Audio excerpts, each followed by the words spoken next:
आज तो धूप की एक किरण भी नहीं निकली, पूरे आसमान में बादल छाए हुए, कहीं बारिश ना हो जाए।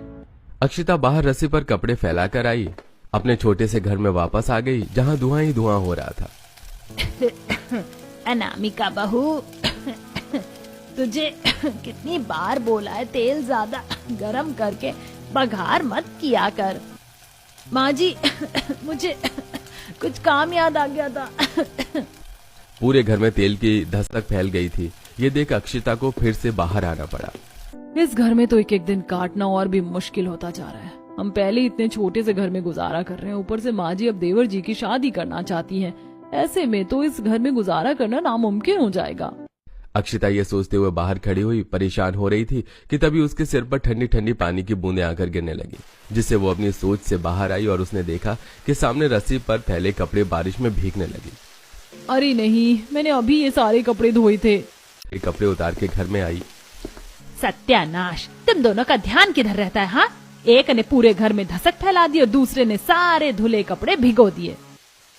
माँ जी, अचानक ही बारिश शुरू हो गई, इतने मैंने कपड़े उतारे, इतने में कपड़े गीले हो गए। तो अब खड़ी खड़ी मेरा मुंह क्या देख रही है? हाँ, रस्सी बांध और इन्हें घर में ही फैला। हे भगवान, अब इस चूहे के बिल जैसे घर में अगर इसने कपड़े फैला दिए तो निकलना बढ़ना भी मुश्किल हो जाएगा। और तू खड़ी खड़ी क्या सोच रही है अनामिका बहू? चल जल्दी से अक्षिता बहू की कपड़े फैलाने में मदद कर। संपूर्णा के कहने पर अनामिका ने मुंह बनाकर अक्षिता के साथ रस्सियां बंधवाई और फिर उन पर कपड़े फैलाए। अब सावन का महीना लगने जा रहा था, ऐसे में उन्हें अब और ज्यादा दिक्कतों का सामना करना पड़ता। देखिए जी, मैं इस घर में अब एक दिन और नहीं रह सकती। इसके इतना छोटे होने की वजह से आए दिन मुझे नई नई दिक्कतों का सामना करना पड़ रहा है। मैं तुम्हारी बात समझ रहा हूँ अनामिका, लेकिन अभी मैं कुछ नहीं कर सकता। आज इतनी महंगाई के जमाने में एक पक्का बड़ा मकान खड़ा करना आसान नहीं है। गरीबी की वजह से उन लोगों के लिए घर बनाना बहुत मुश्किल था। वो जैसे तैसे उसी घर में गुजारा कर रहे थे। साथ ही संपूर्णा को अपने छोटे बेटे कार्तिक की शादी करने की भी जिद लगी हुई थी, लेकिन घर के छोटा होने की वजह से रिश्ते वाले मना कर देते। कार्तिक के अब तक 3 रिश्ते टूट चुके थे, वो भी सिर्फ घर की वजह से। माँ जी, हमें अभी देवर जी की शादी के बारे में नहीं सोचना चाहिए। जब तक हमें एक बड़ा सही घर नहीं मिल जाता, तब तक हमें इस सिलसिले को बंद करना होगा। अब तू मुझे बताएगी कि मुझे क्या करना चाहिए और क्या नहीं? मुझे जो करना होगा मैं करके रहूंगी और मुझे कोई नहीं रोक सकता। माँ, समझने की कोशिश कीजिए, भाभी सही कह रही है। और वैसे भी छोटे घर में कोई भी लड़की रहने के लिए राजी नहीं होगी। तो फिर ठीक है, मैं आज ही तेरे ससुर से हमारी पेड़ वाली पुरानी जमीन को बेचने के बारे में बात करूंगी। मुझे जल्द ही एक ठीक से घर संभालने वाली बहू चाहिए, क्योंकि तुम्हारी वजह से हमारे सारे घर का हिसाब बिगड़ा हुआ है। इस पर अनामिका और अक्षिता को बुरा लगा। छोटा घर होने की वजह से वो ठीक से काम नहीं कर पाती और इससे संपूर्णा को शिकायत रहती। संपूर्णा किसी भी बात को सुनने को तैयार नहीं थी। उसे सिर्फ अपने छोटे बेटे की शादी करनी थी। सुनिए जी, छोटा घर होने की वजह से कार्तिक के कितने रिश्ते टूट चुके हैं। आप उस पेड़ वाली पुरानी जमीन को बेचकर इसे बड़ा बना लीजिए। संपूर्णा, आखिर तुम्हें कार्तिक की शादी इतनी जल्दी करनी ही क्यों है? हाँ, और अभी उस जमीन को बेचने का कोई फायदा नहीं है, वहाँ कोई नहीं रहना चाहता। हाँ माँ, एक तो हमारी जमीन पर इतना बड़ा पेड़ खड़ा हुआ है, ऊपर से आसपास दूर दूर तक सिर्फ वीराना है। ऐसे में वो जमीन बेचना आसान नहीं है, और अगर बिक भी गई तो उसके कोई अच्छे दाम नहीं लगाएगा। सभी ने संपूर्णा को काफी समझाने की कोशिश की, लेकिन संपूर्णा को कोई भी बात समझ में नहीं आ रही थी। फिर अगले दिन पूर्वी माँ जी किस जमीन के बारे में बात कर रही थी? भाभी, यहाँ से काफी दूर हमारी एक पुरानी जमीन पड़ी हुई है, जिस पर एक बड़ा पेड़ खड़ा हुआ है। बसावट ना होने की वजह से उस जमीन के अच्छे दाम नहीं लग पाते, इसीलिए हम उसे बेचने के लिए सही समय का इंतजार कर रहे हैं। क्या तुम मुझे वो जगह दिखा कर ला सकती हो? ठीक है भाभी, लेकिन पहले हम सभी खाना खा लेते हैं, उसके बाद हम वहाँ जाएंगे। खाना खाने के बाद पूर्वी अक्षिता को पेड़ वाली जमीन दिखाने लेकर गई। काफी दूर तक चलने के बाद वो उस जमीन के पास पहुंची। वाह, इतना बड़ा पेड़! यकीन ही नहीं होता कि पूरी खाली जमीन पर इतना बड़ा पेड़ खड़ा हुआ है। सच में भाभी, ये पेड़ तो अब पहले से भी काफी बड़ा हो चुका है। इसका तना तो देखो जरा, हमारे घर की चौड़ाई से भी ज्यादा है। पूर्वी, जब ये जमीन भी हमारी है तो क्यों ना हम इस जगह का फायदा उठाएं? लेकिन इसका किस तरह फायदा उठा सकते हैं? अभी तक ये सिर्फ जमीन थी, अब हम इस पर अपना घर बसाएंगे, वो भी इस पेड़ के अंदर। लेकिन भाभी, हम पेड़ के अंदर कैसे रह सकते हैं भला? उसके लिए हमें इसमें थोड़ा काम करना होगा। पेड़ को अच्छी तरह सब तरफ देखभालने के बाद दोनों नंद भाभी वापस घर आ गई। बहू, पूर्वी कहाँ चली गई थी तुम दोनों? यहाँ मैं तुम्हें सब तरफ ढूंढ ढूंढ कर परेशान हो रही हूँ। वो माँ जी, हम खाना खाकर थोड़ा टहलने निकल गए थे और टहलते टहलते हमें इतनी देर हो गई, पता ही नहीं चल पाया। कम से कम बताकर तो जाती। चलो दोनों घर के कामों में लगो।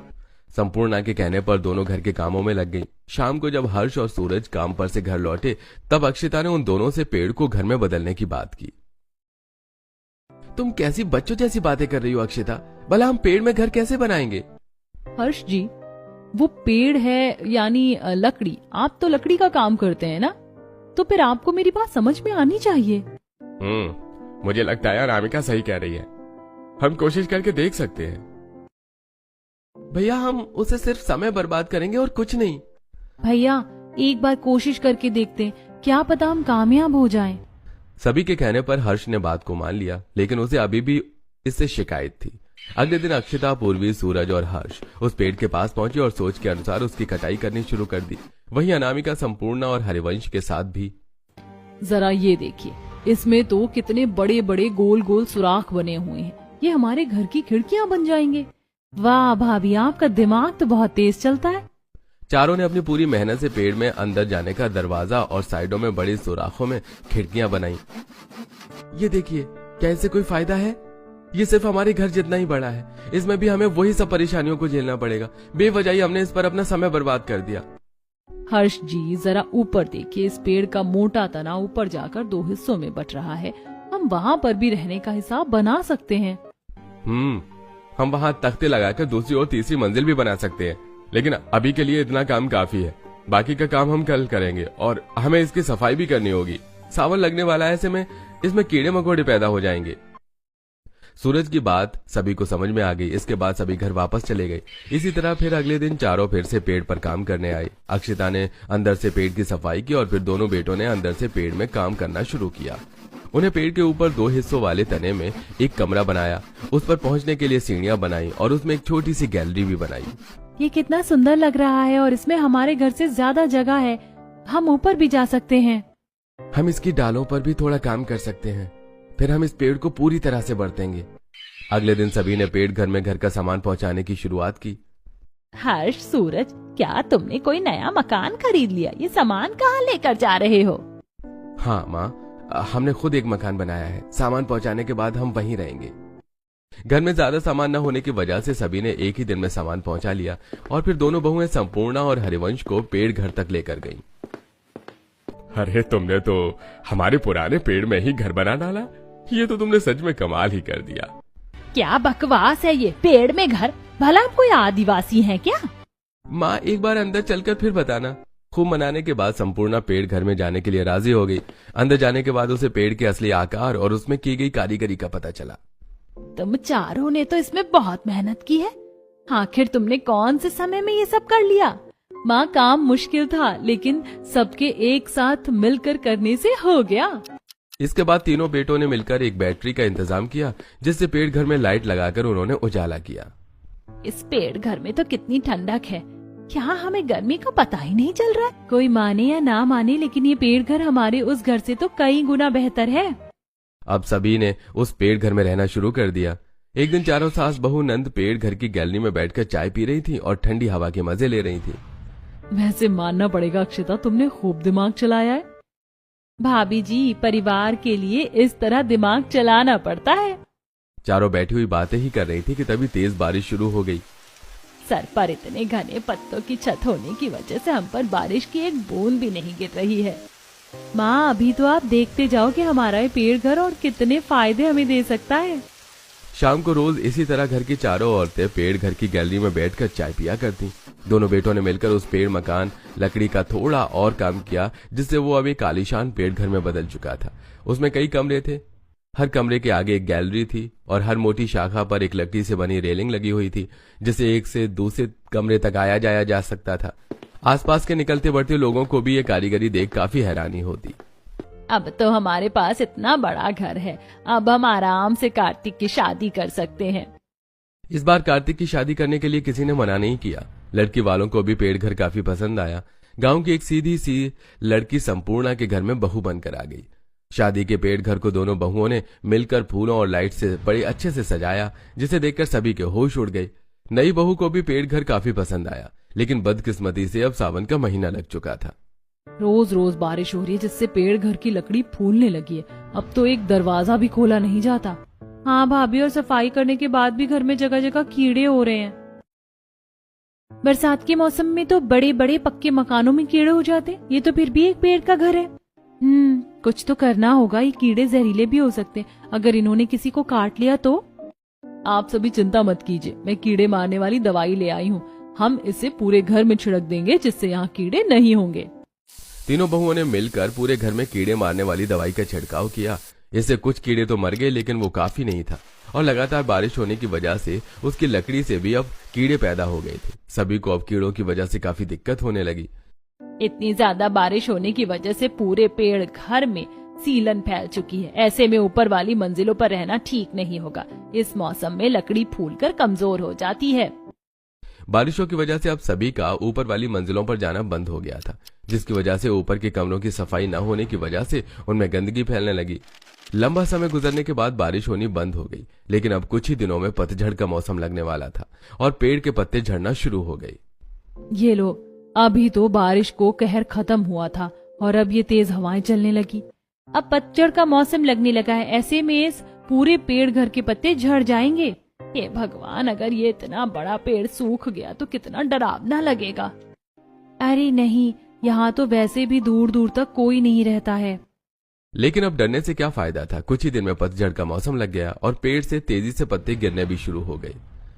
अरे ये क्या, इस रूखे सूखे मौसम में तो पेड़ घर के आधे से ज्यादा पत्ते गिर चुके हैं। धीरे धीरे ये पूरी तरह गंजा हो जाएगा और हमें फिर से वही सब परेशानियां उठानी पड़ेंगी। अक्षिता अनामिका को कुछ नहीं कह पाई, क्योंकि उसे पता था कि अनामिका सही कह रही है। और धीरे धीरे पेड़ घर के सारे पत्ते झड़ गए, जिससे उसकी बड़ी शाखाएं अब सूखने लगी। एक दिन एक बड़ी शाखा गैलरी की रेलिंग पर आकर गिरी, जिससे रेलिंग टूट गई। अरे नहीं, इसकी शाखाएं तो गिर रही हैं। हाँ भाभी, कुछ दिन पहले एक बड़ी शाखा बिल्कुल मेरे बराबर में जमीन पर आकर गिरी। अगर मैं थोड़ी भी हिलती तो उसके नीचे दब जाती। फिर तो हमें हर दम यहाँ सावधानी से रहना होगा। अब सभी घर में चौकन्ने होकर रहने लगे, लेकिन अब सर्दियां शुरू होने वाली थी, जिसमें लकड़ी और भी ज्यादा सूखने लगी और धीरे धीरे पेड़ की बड़ी बड़ी डालें नीचे आकर गिरने लगी। अब सभी ने शाखाओं के गिरने की वजह से पेड़ के बाहर खड़ा होना बंद कर दिया था। औरतें पेड़ के अंदर रहकर समय बिताया करती, वहीं उनके पति काम पर चले जाते। फिर एक दिन, अरे ये क्या हो रहा है? क्या यहाँ पर कोई बिल्डिंग बनने वाली है? अक्षिता ने देखा कि पेड़ से कुछ दूरी पर बड़ी बड़ी बुलडोजर्स, क्रेन और कुछ इंजीनियर खड़े हुए थे। अक्षिता, सुनने में आया है कि यहाँ एक बड़ा होटल बनने जा रहा है। अगर ऐसा हुआ तो हमारी जमीन की कीमत काफी बढ़ जाएगी और हम एक अच्छा बड़ा घर बना पाएंगे। ये तो बहुत अच्छी बात है। वैसे भी हम इस घर में इतनी ठंड में अब गुजारा नहीं कर पा रहे। समय गुजरा और अब और ज्यादा ठंड बढ़ गई। ठंडी ठंडी हवाएं चलने लगी, जिससे पेड़ घर पर काफी असर पड़ रहा था। कितनी सर्दी है। इस पेड़ घर में तो हमारे घर से दुगुनी सर्दी लग रही है। माँ जी, ये लकड़ी है ना, ठंड पड़ने से ये काफी ठंडी हो गई है, जिससे हमारे पेड़ घर में 2 गुना सर्दी बढ़ गई है। भाभी, इन खिड़कियों से भी बहुत ठंडी हवा आती है और पेड़ में जगह जगह झिर्रियां हैं, जिनसे हवा पार होती रहती है। किसी काम का नहीं है ये आलीशान पेड़ घर। इसमें भी हमें दिक्कतों का सामना ही करना पड़ रहा है। भाभी, हर्ष जी ने बताया है कि यहाँ से कुछ ही दूरी पर एक होटल बनने जा रहा है, जिससे हमारी जमीन के दाम बढ़ सकते हैं। अगर ऐसा हुआ तो हम अपने उसी 1 मंजिला छोटे मकान को बड़ा कर लेंगे। क्या सच में? लेकिन उसमें तो बहुत समय लग जाएगा। तब तक के लिए हमें इसमें ही गुजारा करना पड़ेगा। जनवरी की ठंड में पूरा परिवार किसी तरह पेड़ घर में समय गुजार रहा था। दिन पे दिन ठंड बढ़ती जा रही है और हम इस पेड़ घर में आग भी नहीं जला सकते हैं, और इतनी तेज हवा में हम इसके बाहर भी आग नहीं जला सकते हैं। अब हम करें तो क्या करें? चलो फिर से अपने उसी घर में चलते हैं। लेकिन माँ जी, वहाँ पर समय बिताना अब और भी मुश्किल हो जाएगा। यहाँ ठंड है, लेकिन कम से कम यहाँ जगह तो है। वो तो सिर्फ घर के नाम पर एक कमरा है। अनामिका की बात सभी को सही लगी और अब ठंड को झेलते हुए वो वहीं पेड़ घर में रह रहे थे। कुछ दिन बाद उन्होंने देखा कि पेड़ घर के आसपास घर बनने शुरू हो गए। वहीं होटल में भी लगातार काम चल रहा था। सर्दियों का मौसम गुजरने तक वहां कई घर बन गए और वहां लोगों ने भी रहना शुरू कर दिया। वहीं आए नए लोगों को पेड़ घर बना देखकर काफी हैरानी होती। वहीं पेड़ घर के परिवार को इस पर थोड़ी शर्मिंदगी भी महसूस होने लगी। हमारे आसपास कितने अच्छे मकान बन चुके हैं और हमारा इतना बड़ा परिवार अभी भी इसी पेड़ घर में रह रहा है। हमें साल भर होने वाला है इस घर में रहते रहते, लेकिन अभी तक हमसे एक घर नहीं बनाया गया। माँ जी, पिताजी, आपके बेटे पूरी मेहनत कर रहे हैं हम सबके लिए एक घर खड़ा करने को। एक दिन वो जरूर कामयाब होंगे। सच कहूँ तो मैं इस सब से बहुत थक चुकी हूँ। अब मैं यहाँ से जाना चाहती हूँ। अब सभी पेड़ घर में नहीं रहना चाहते थे। भले ही पेड़ घर में उन्हें रहने के लायक काफी जगह मिली थी, लेकिन इसके साथ उन्होंने बहुत सी परेशानियां भी उठाई, जिसकी वजह से वो अब वहां से जाना चाहते थे। अब वसंत का मौसम लग चुका था, पेड़ फिर से हरा भरा होने लगा और अब उसमें जगह जगह पर पत्ते निकलने लगे, उससे और नई डालें निकलने लगी, जिससे अब उनका संतुलन बिगड़ने लगा। फिर एक दिन, माँ, कोई हमारी इस जमीन को काफी अच्छे दामों में खरीदना चाहता है।